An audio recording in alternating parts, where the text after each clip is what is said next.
Hello, hello, hello, hello. Welcome to Ergy Music Live, 27th of July 2025. My name is Adam Sutherland and I am trying to teach what I know about writing tunes. So if you're interested in writing your own tune, I believe this is the place to be.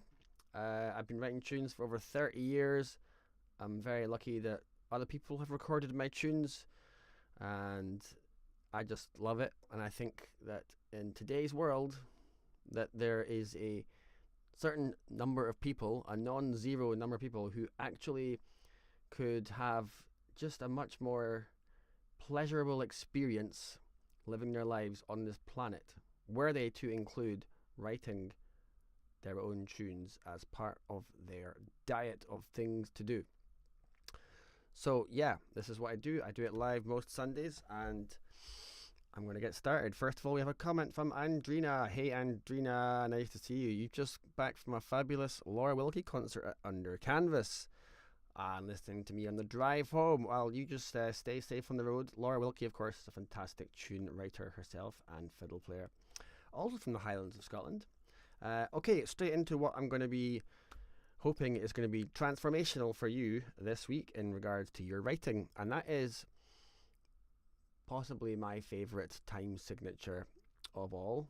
It's 5/8.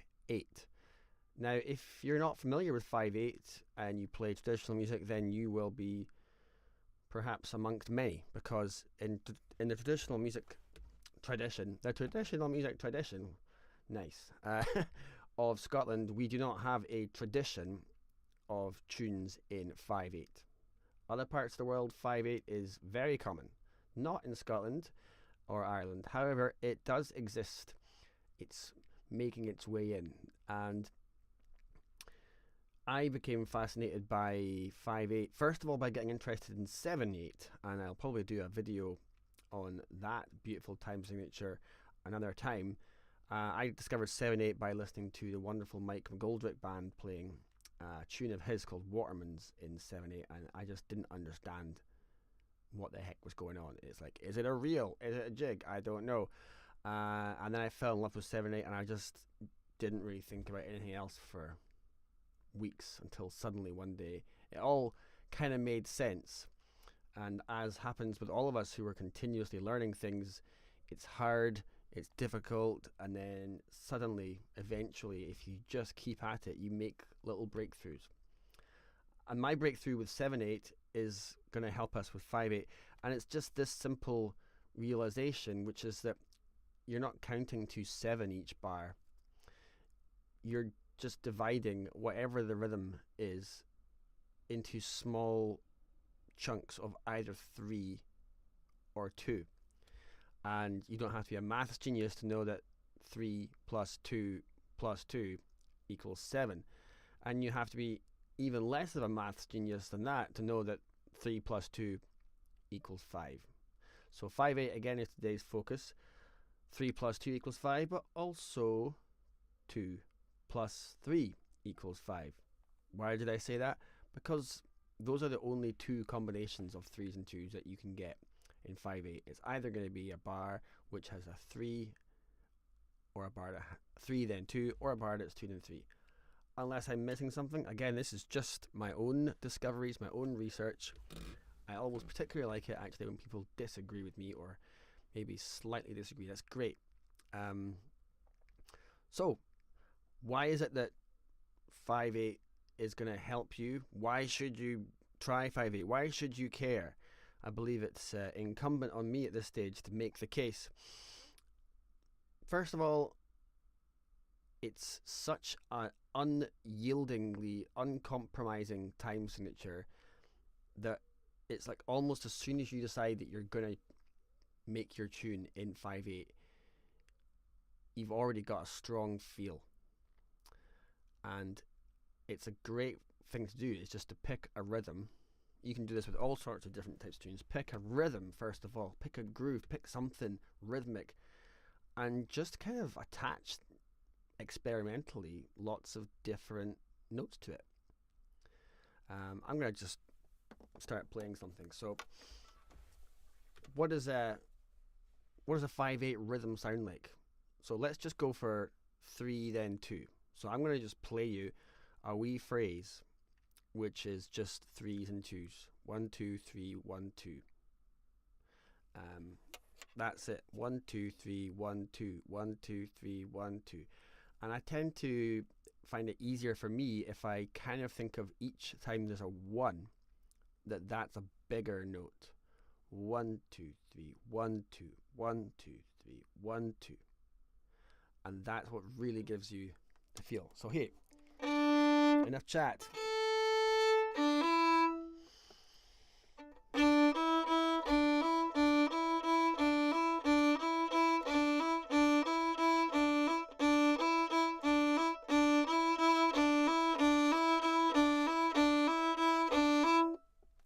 So that's it. 1 2 3 1 2. I was just playing D E E D E.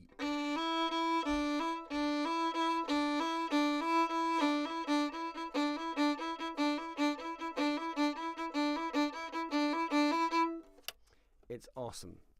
Incidentally, side note, if you're a fiddle player or maybe mandolin player or anything that has either a bow that goes up or down at any given point, maybe a plectrum, you can actually really increase your bowing skills by doing little exercises in this time signature.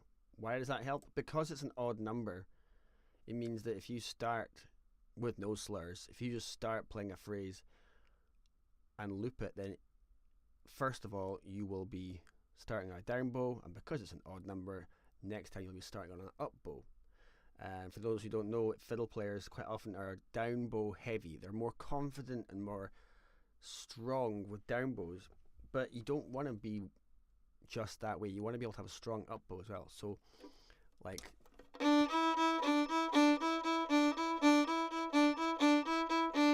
playing that, just bowing it out, means you're starting a down bow, then up bow. So there's a wee side note for you. Okay, couple of comments there. Again, we've got Gavin Maxwell. Hey Gavin, nice to see you back here, decimalizing the tradition. I like that. It's good. Keep the chat coming, guys. Alright, so next thing to do, you've picked a time signature, we've picked 5/8, we've picked 3 then 2. It's time to start looking at our palette of colors, specifically what notes. And it's just, my brain just gets excited even just thinking about this, because whoa, we've already got a groove. Certain amount of decisions have been made. Let's just chuck some notes on. So if anyone wants to suggest a key, if anyone feels particularly like it, Andrina, you're driving, please no typing while driving. It's against the law. I'm sure you're not doing that anyway, but if anyone wants to suggest a key or a mode or any kind of key, just like harmonic feel for me to have a go at, I shall do so. I will wait a couple of seconds, otherwise I'm just going to start. G. I played a G. Okay, we're going for G major, and we've already decided it's 3 and 2. Right. So this is now the point. If this was you at home, you would be into noodling mode, or just the sound equivalent of throwing paint at a canvas. Oh wait, F minor. Thank you, Max. Gavin, thank you. F minor is one of the harder keys on the fiddle, so F sharp minor. F sharp minor. I love F sharp minor. Okay, I'm going with F sharp minor. Thank you, Gavin. All right, 5/8 and F sharp minor. So here's an F sharp.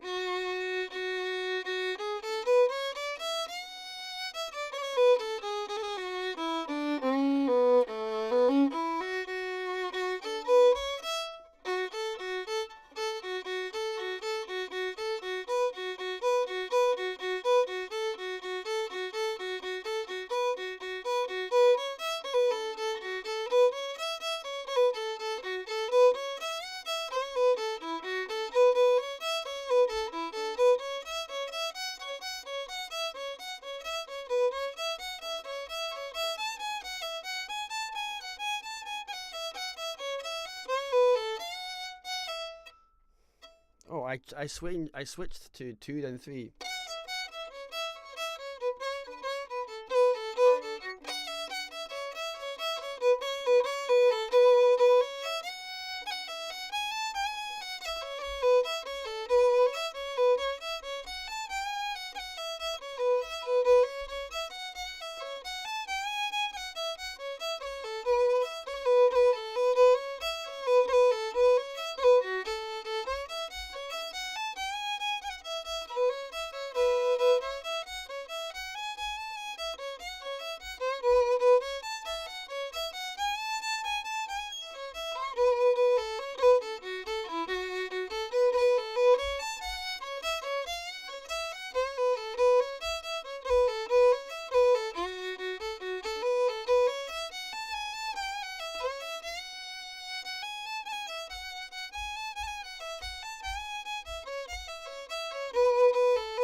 I'm struggling to find something that I like.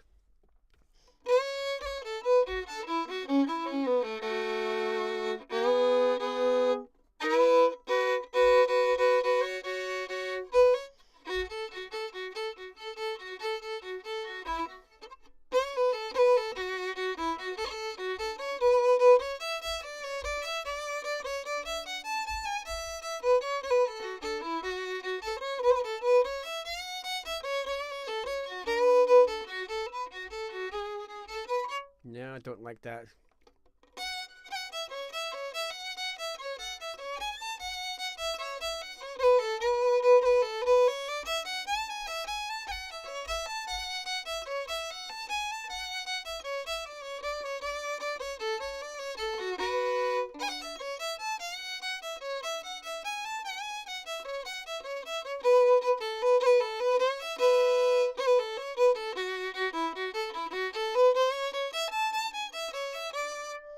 Right, I'm just noodling here. I'm not finding anything I like, but I'm hopefully making the point that this rhythm is just so catchy that you can just kind of wander about.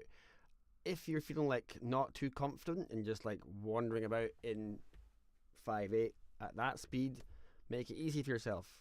If you're ever struggling with anything, make it easy for yourself. Slow it down, make less notes.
So I'm going to play you a tune I've actually kind of Blue Peter style. If you ever watched that TV show from the the 90s in the UK, Blue Peter style. Here's one I made earlier. So this is a tune I wrote. Well, I didn't write it. I heard it in my head one night in the beautiful West Coast Scottish town of Oban. And I was playing for a Ceilidh dance there. It's a good few years ago now, and I went to the cash machine at the break, and it was exceptionally wild weather, blowing in straight off the sea, and I was just getting like blown about the streets on the way to the cash machine. And whilst doing so, I just heard this melody. I sung it into my phone, and it's very simple. And because Oban is very much a hot spot in the summer for tourists, and this was not summer, this was winter. It was like the opposite of that. So I just thought, what's Oban backwards? Nabo is the answer. So I called this tune Nabo. And yeah, I'm just looking at one more comment before I start this from Gavin. I associate odd time signatures with a sense of restlessness, but what you were playing sounds more meditative. There is a kind of restlessness about odd time signatures, but yeah, definitely. I'm glad you used the word meditative, because I feel like for me, doing this, just noodling away, trying things, it is a meditation for me. It's something which takes my brain off all the millions of other subjects that I could be thinking about. And the days of social media and just being bombarded with overwhelmingly large amounts of information, this meditative act of picking a time signature and trying to find something you like, for me, it's increasingly therapeutic. And I do this for a living, music, but always, first and foremost, it's really been so often just been a therapy tool for me, which is why I feel like there's got to be so many people out there who just noodling in this way, making their own tunes, whether you like them or not, whether you finish them or not, but just the act of doing it as a meditation it's got to have some therapeutic value, I believe. So on that topic, yeah, so I'm going to play this tune Nabo. It's in E minor, but it's got C sharps.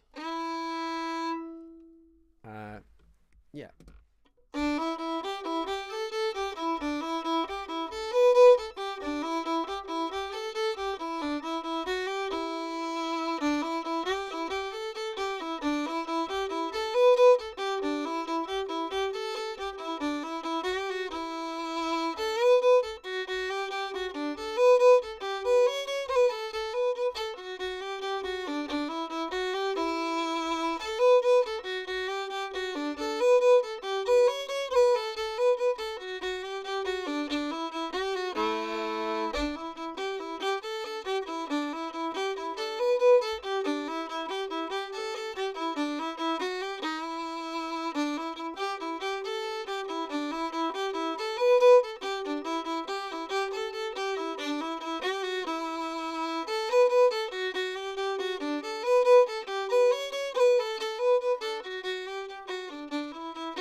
So yeah, I hope you can you can see, at least if you don't like 5/8, you can at least see why I'm hooked on it. It's just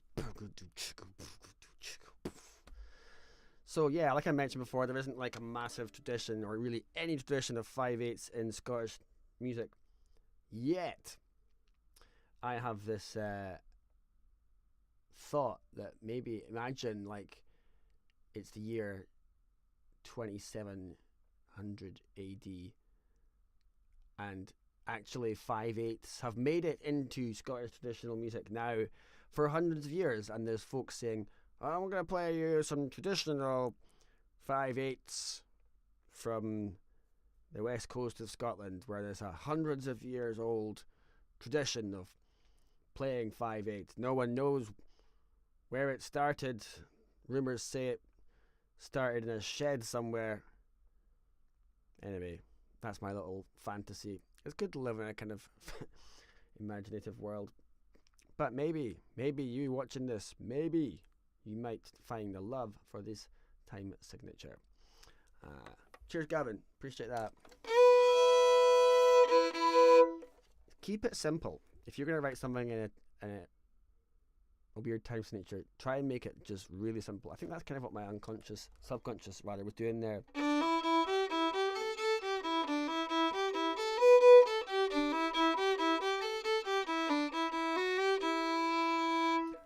I guess I'm also not doing any big leaps in terms of up and down in pitch. So it's all notes living next to each other, which again is a way of making it singable and probably a little bit easier to play. So pick a time signature, make it simple, limit your notes, and just put very strict limitations.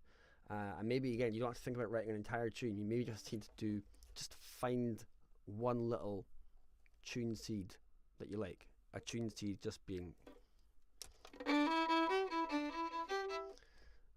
So that's what I would say. I'll try again and find something else.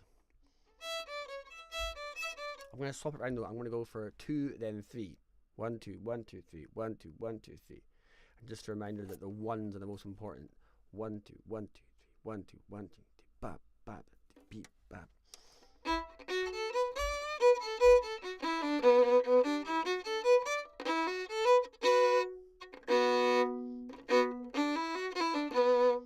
I keep wanting to go back to 3, 2.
There we go.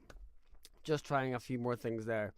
I don't really have much more to say that's new, and I increasingly feel like when you're learning stuff, just try and take away one thing. Just one thing. I would rather come away as a learner from a class not like half knowing loads of things. I personally find it's better for my own self-esteem and for my own motivation if I just come away from any learning experience with just one thing that I can do. So I'm not going to say too much more other than just recap. 5/8, all weird time signatures, in fact, can be divided into the smallest building blocks of 3 or 2. Those are like, you can't get smaller than 2 because you can't get a group of 1. And 4 is just 2 twos. So 3 and 2. Maybe if this is new to you, you could just dabble with not even playing notes. Just like slapping your legs, tapping things, just get into 1, 2, 3, 1, 2. You could even just say, if this is like really new and you're like, whoa, my brain is freaking out a bit, you could just say out loud 1, 2, 3, and then immediately say 1, 2. 1, 2, 3, 1, 2, 1, 2, 3, 1, 2, 1, 2, 3, 1, 2, 1, 1, 1. Or another great way of sussing out strange rhythms that are new to you is to find words. So I'm looking for a 3-syllable word followed by a 2-syllable word. And so let's think of a 3-syllable word. Violin music. Violin fiddle, violin fiddle, violin fiddle, violin fiddle. That's maybe not the most intuitive one, but there you go. You get the kind of crack. So building up to it just by getting into the groove. When I first got the hang of 7/8, I just forgot about notes and pitch and just wanted to understand the rhythm of it. And that's what a good way. And then just noodling, and keeping it simple. Just keep it really simple. Maybe even pick just 3 different notes or 2 different notes and just see if you can rock out on those 3 notes like I was doing. You could even just pick 2 notes.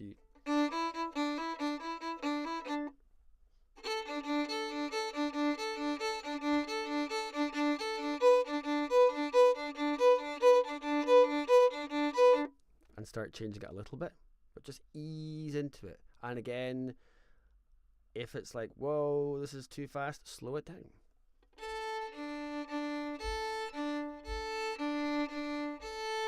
Find the speed that your brain isn't going into fight or flight mode, isn't going into lizard brain, that your brain's going, okay. I always use this analogy. I was teaching some kids at a wonderful festival just at the weekend there in a place called Fochabbers, which is a great name for a place, let's face it. And the festival was called Spayfest.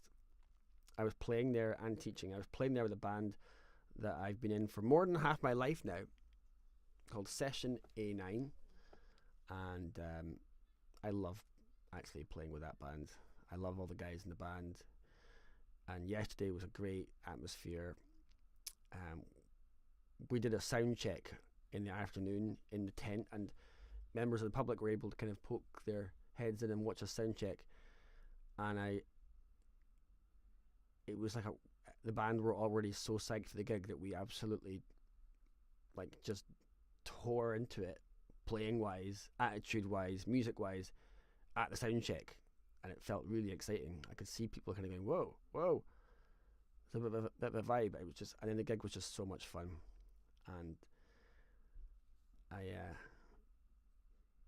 I just love going to a festival like Spayfest, where first of all they treat you so well. They treat all the musicians and the members of the public really, really well. They've got it sus so that everyone who goes there to play is just feeling great about being there. Not least because one of the ways that they treat you well is they provide for all the musicians backstage a free bar, literally a bar, and you cannot pay for anything. Arguably it's not a wise move from the festival's point of view to provide that for the bands, but no one takes the mickey. It was just great, and it was so fun doing the sound check, feeling the energy, and just like going into this mode of just going to go on that stage and absolutely just unleash every single fibre. And I feel like the band played really well, and this is a complete tangent to what I'm talking about, but yeah, Spayfest was awesome. absolutely awesome. And I was teaching as well. I was teaching some really good-natured young folk, and I was trying to teach them about learning new stuff. It's kind of like, I use the analogy comparing it to eating a meal, and if I'm teaching you a tune, or maybe I'm teaching you a concept, like, say, writing your own tune in 5/8, I'm trying to teach that to you. That's like the equivalent of me serving you a massive pizza, and if you don't, like, get your knife and fork out and cut the pizza into tiny little slices and eat them and chew each mouthful for 30 seconds, because that's what you should do. If you don't do that and you just try and eat the entire pizza in one mouthful, well, it, doesn't go well. The same is true of learning. You need to give your brain just the right level of challenge. If your brain is given a challenge that's too difficult for you, not too difficult for someone else, but too difficult for you, you go into panic. And you are then actually, first of all, you're not having a nice time. You're not able to get the hang of it because you're panicked. And your self-esteem starts plummeting. Whereas if you give yourself a task that's too easy, like I find that too easy, you might get bored. Giving yourself the task that's just the right level of task for you, not for anyone else, just for you, that task will give you, your brain just goes, excellent. So if you're learning 5/8, you need to decide where you're comfortable at.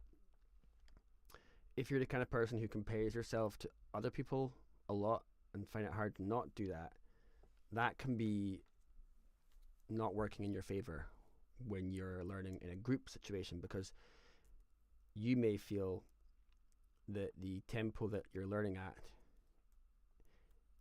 is a bit fast for you, but because maybe everyone else in the class perhaps is able to do it, you may feel, I should be able to do it. But what this requires, giving yourself the right level of task, requires really being utterly frank and okay with where you're at in your learning. So sometimes, certainly in my case, I've been learning stuff perhaps in a band situation or just any other time, and I've just realized that I'm really not picking this up as quickly as other people are, and I just have to kind of go, well, you're not getting this as fast as them, and that's okay. But if you want to get the hang of it, you're going to have to do this more slowly. It might even take you longer. But that's the only way you're going to get the hang of it, is if you give yourself the right task for you.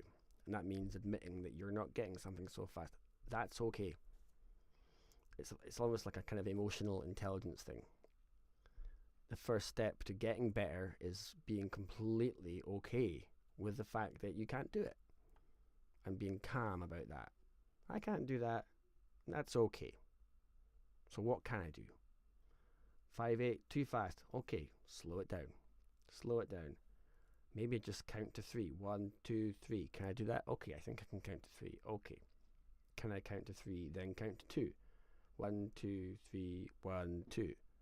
Yeah, I think I can do that. Okay, can I do that twice? 1, 2, 3, 1, 2, 1, 2, 3, 1, 2. Okay, feeling a bit tricky. Just do that for a while until it's not tricky anymore. Okay, can I add emphasis to each time there's a 1? 1, 2, 3, 1, 2, 1, 2, 3, 1, 2, 1, 2, 3, 1, 2. Okay, building it up. And this is the equivalent of like chewing your food for 30 seconds. When you just get the hang of something, don't make it harder for yourself straight away. Just get comfy at that thing you've just done at that speed. And then it's another mouthful. This is the art of teaching yourself how to do stuff. I feel like this is almost the main skill. Okay, more tangents. Any questions at all? Any comments? Please chuck them in the comments. Otherwise, I'm going to wrap this up reasonably soon, because, confession, I did not get a huge amount of what you might call rest over the weekend at my time in Spayfest. I was there for 2 nights, and I was sharing a room with. Actually, I was sharing a room with an absolute fiddle legend, Kevin Henderson from Norway, who's like, I just think he's one of the best fiddle players I've ever heard. He's just got the most beautiful tone.